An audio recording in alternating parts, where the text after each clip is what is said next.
Hi there my Battlefield friends and fans, welcome back to Battlefield 1. Today we're going to unlock the General Liu Rifle Factory, one of the new weapons available with the Russian DLC. So let's see what we need to do in order to get this gun. First we need to perform 40 kills with the Mondragon Storm, and secondly we need to perform 30 squad revives.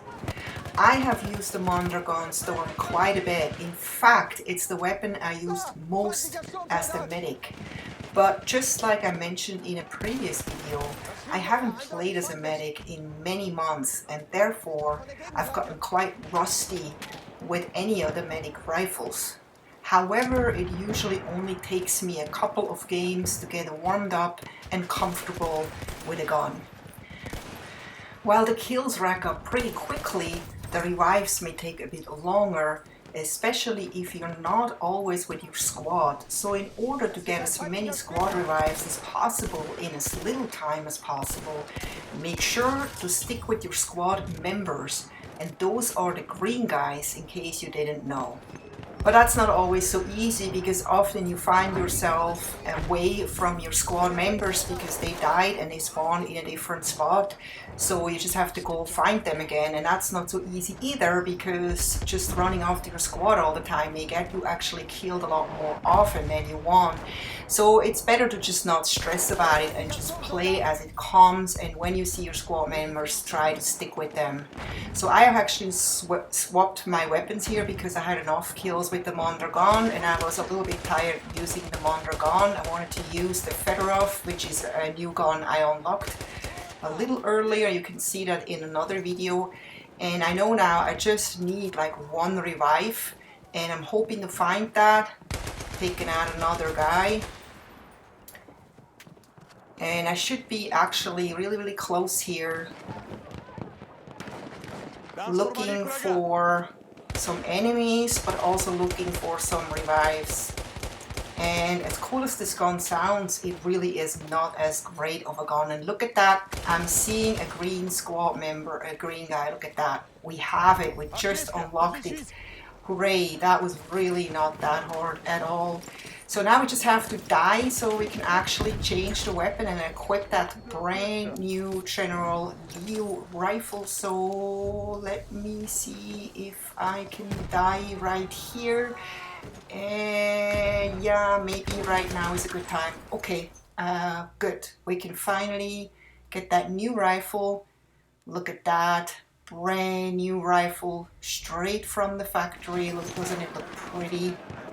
Well, it looks like all the other rifles, but I just have to say that. And just because you finished your assignment doesn't mean you can stop reviving your teammates.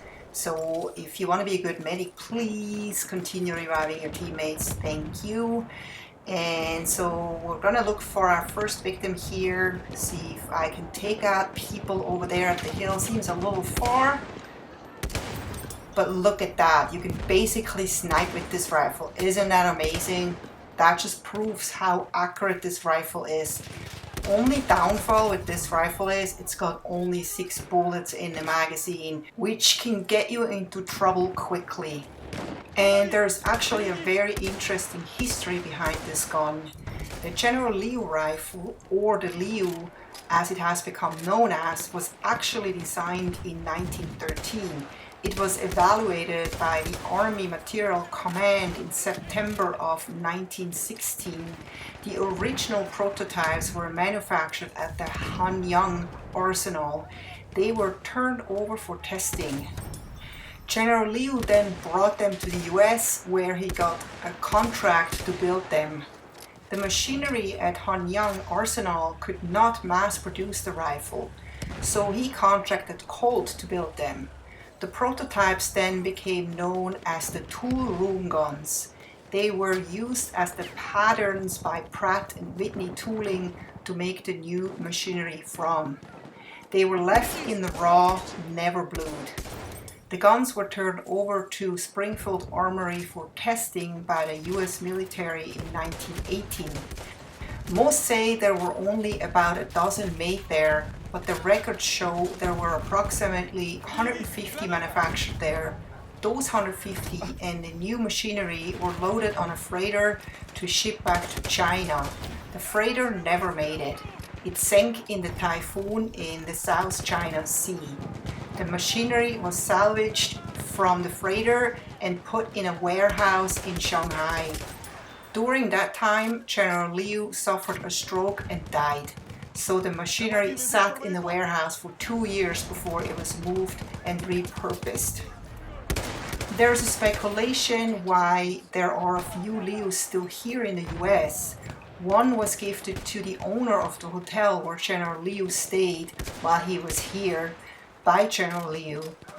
The Turong guns were more than likely left because they were being evaluated by the US military.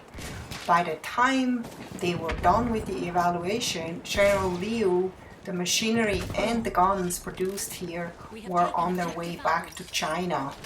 The few other serial numbered ones were more than likely gifts also by General Liu and his people. Now the one at the National Firearms Museum is one of the original 150s made. It is serial numbered 7. Well, there you have it, some very interesting history facts about this gun. Definitely fun to unlock this gun, also fun to try it out. But I don't think this will be a gun that a lot of people will be using just because of the fact that it just doesn't have enough bullets in the magazine. And a lot of people feel like they probably have more success with the other medic rifles. But I leave this up to you to decide. So I hope you enjoyed this video. If you did, please don't forget to give me a thumbs up. And I hope I see you next time when we play some more Battlefield 1. Take care. Bye bye.